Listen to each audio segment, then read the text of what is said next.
All right, so as you can see, I successfully made it to the ICF house, hauled these panels about 500 miles. Wanted to do a quick debrief on some of the lessons learned. So one is initially I was only going to get a total of 4 straps, but I'm really glad that I went ahead and bought the extra 2 straps. They actually only cost they're on sale, 12-13 bucks a piece.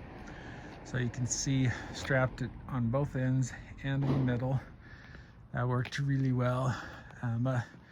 And then over here we had some different size panels.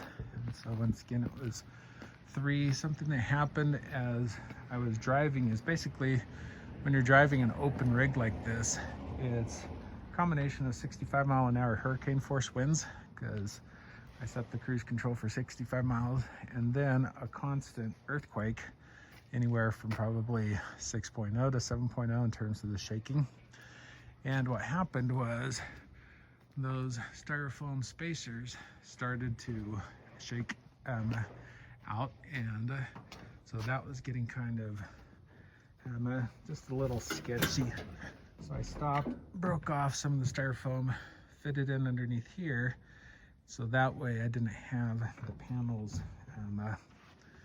start bouncing around. And I would stop every probably 100 miles or so, pull off, and I crank down.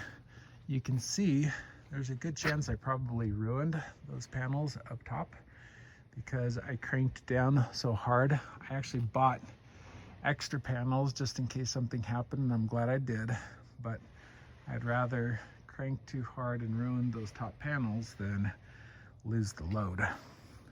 So we'll see if it bounces back after I take the pressure off. Something else I'm glad that I did is I could have rented a 3/4 ton, which came with 500 free miles. So I would have probably saved $200-300 by doing that. But it would have been right at the maximum of what a 3/4 ton can tow, because just this trailer alone is almost 5,000 pounds. Sitting on top of it is about 5,600 pounds.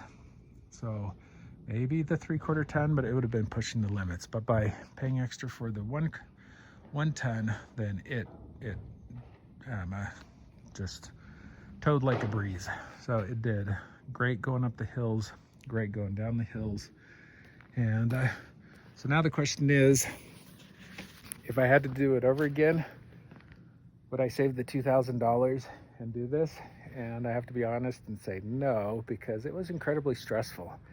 I'm driving this on the freeways, constantly checking my mirrors to make sure that the load wasn't moving.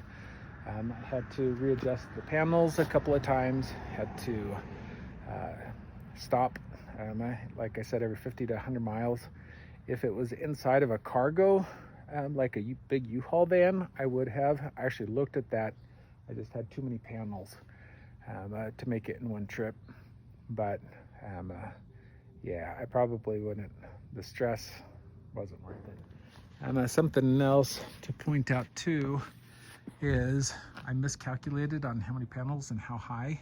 So we had to actually rebundle those top panels because it would have been too tall. You can only go up to like 13.5 feet or so.